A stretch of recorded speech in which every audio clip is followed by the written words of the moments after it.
नीतीश बाबू को फिर से भाजपा एनडीए में लेगी तो मैं बिहार की जनता को स्पष्ट कह देना चाहता हूं और लल्लन बाबू को भी स्पष्ट कहना चाहता हूं, आप लोगों के लिए भाजपा के दरवाजे हमेशा के लिए बंद हो चुके हैं। मर जाना कबूल है, उनके साथ जाना हमको कभी कबूल नहीं है, ये अच्छी तरह जान लीजिए।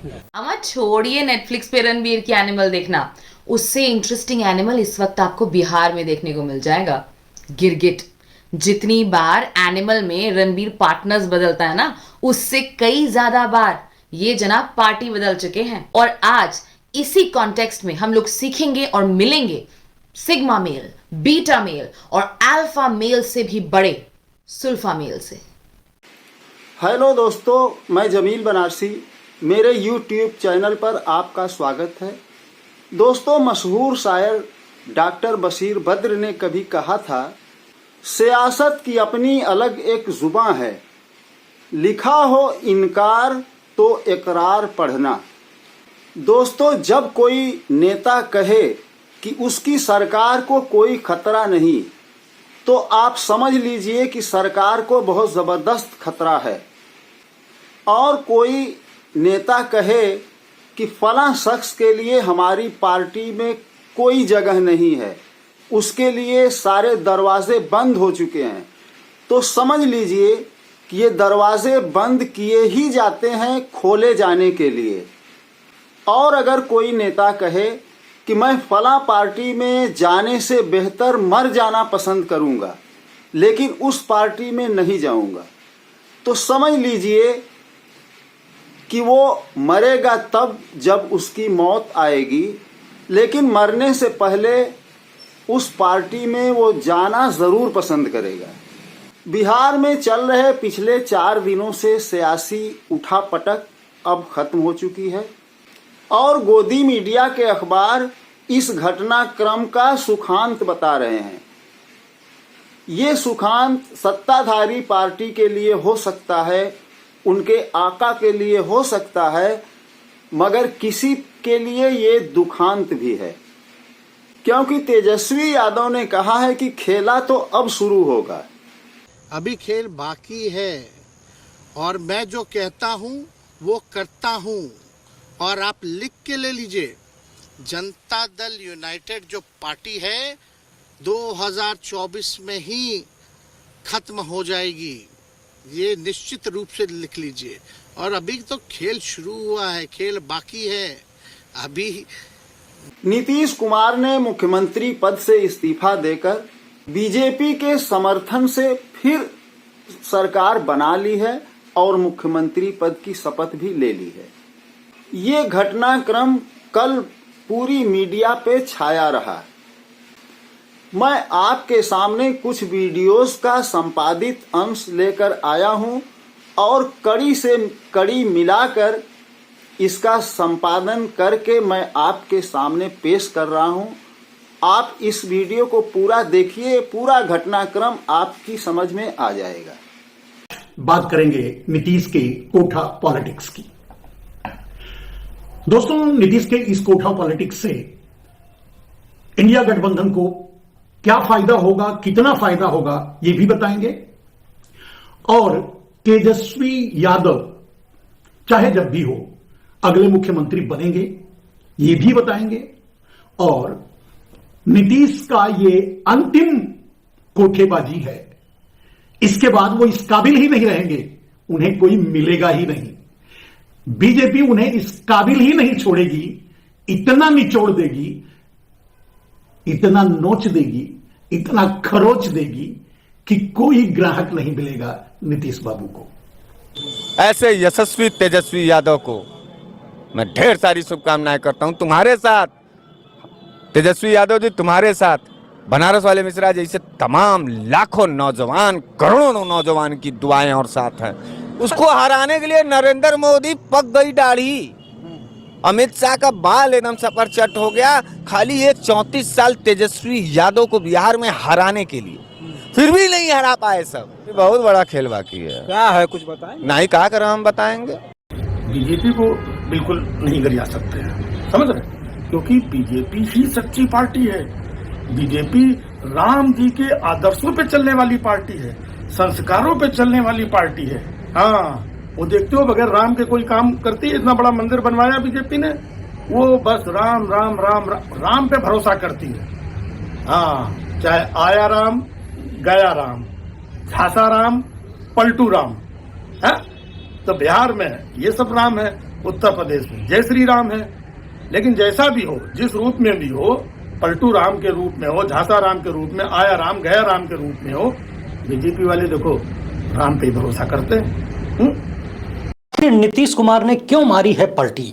कुछ ज्यादा पा लेने का लालच या फिर बहुत कुछ खो देने का डर? आखिर क्यों चर्चा हो रही है कि अपनों के जेल जाने से डर गए नीतीश कुमार? क्या है पूरा मामला, विस्तार से बताएंगे। बात यह भी करेंगे कि नीतीश कुमार ने कितनी बार पलटी मारी और क्यों मारी। उधर चर्चा यह भी हो रही है कि क्या बिहार में नीतीश कुमार की पार्टी अब समाप्त होने जा रही है, बीजेपी बंटाधार करने जा रही है। उधर नीतीश के इस्तीफे से पहले ही तेजस्वी यादव का दांव भी शुरू हो गया था, और यह दांव सिर्फ तेजस्वी यादव का नहीं बल्कि बिहार की जनता का भी नजर आता है। कौन सा है वो दांव, उस पर भी बात करेंगे। ये भी बताएंगे कि नीतीश कुमार की इस पलटी से किसको क्या लाभ मिलेगा और किसको क्या नुकसान होगा। ये वाला मसला बड़ा गंभीर है। जो लोग ये सोच रहे हैं कि इससे बीजेपी को बहुत बड़ा लाभ मिल जाएगा या फिर नीतीश कुमार को बहुत कुछ मिलने जा रहा है, वो जरा ध्यान से देखें। बात ये भी करेंगे कि नीतीश कुमार बिहार की जनता से नजरिया कैसे मिलाएंगे। जिंदगी भर कर्पूरी ठाकुर के रास्ते पर चलने की बात कहते रहे और अब क्या सीधे सीधे उनके खिलाफ हो गए। यानी कुल मिलाजुलाकर नीतीश कुमार की इस पलटी मार योजना से 2024 के चुनाव पर क्या असर हो सकता है, देश की राजनीति पर क्या असर हो सकता है, और सबसे बढ़कर बिहार की जनता पर क्या असर हो सकता है।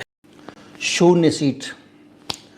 इसके बाद में आरजेडी ने विधानसभा चुनाव में अच्छी खासी जीत दर्ज की और वो बिहार की सबसे बड़ी पार्टी है। सबसे ज्यादा सीटें बिहार में लालू यादव के पास में है। तेजस्वी यादव युवा हैं और उनका एक अलग करिश्मा है, हीरो है वहां के। तो अब इस पूरी तैयारी के साथ में, इंडिया गठबंधन के साथ में और राहुल गांधी की पदयात्रा के साथ में लोकसभा चुनाव में जाएंगे ये लोग।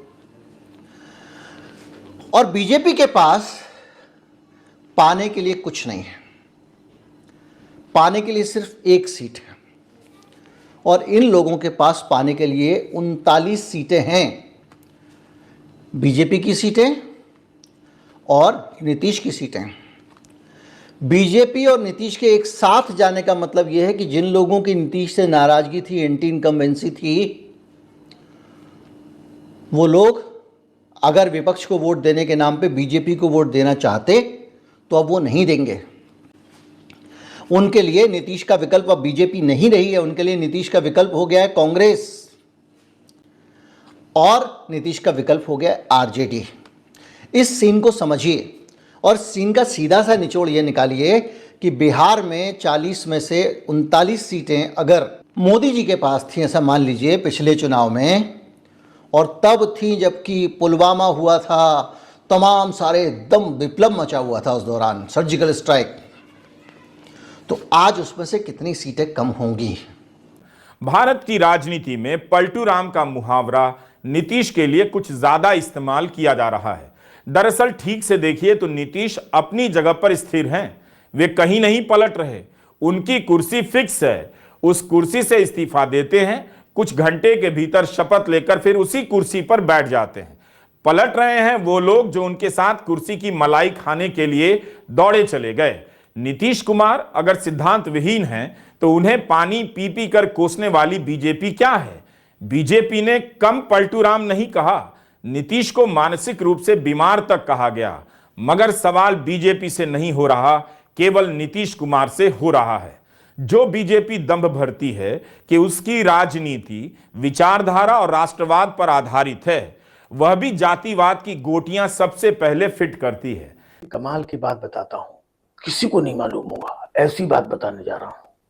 ये जो अपने नीतीश बाबू है ना, हाँ, सुशासन बाबू, पलटासन बाबू है ना, फिर से मुख्यमंत्री बनासन बाबू है ना, इसके पीछे कारण क्या है कि हमारे ये जो सीएम साहब हैं आदरणीय नीतीश कुमार जी, ये मुख्यमंत्री रहते हुए मुख्यमंत्री पद से इस्तीफा देते हैं, फिर इस्तीफा देते ही मुख्यमंत्री पद की शपथ ग्रहण करते हैं।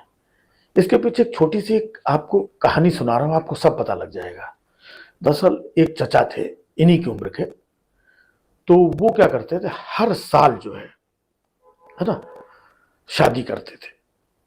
ना ना ना ना, गलत मत समझो, वो भी इनके जैसे ही ईमानदार थे। हर बार अपनी ही पत्नी से शादी करते थे, हर साल। अब चाचा थे, बुजुर्ग हो गए थे, तो कई बार लोगों ने पूछा, यार चाचा अजीब है कि अपनी ही पत्नी से हर बार शादी करते हैं, चक्कर क्या है? तो जब उनसे पूछा गया कि भाई आप जब अपनी ही पत्नी से शादी करनी है तो हर साल क्यों करते हैं, तो उनका कहना था, देखिए ऐसी कोई बात नहीं है, दरअसल बात क्या है, हम आपको बता रहे हैं कि हम अपनी पत्नी से शादी करते हैं, मंडप पे बैठते हैं, पंडित जी बैठे होते हैं, हमारी पत्नी दुल्हन बन के आती है और फिर पंडित जी कहते हैं कि अब लड़के को बुलाया जाए।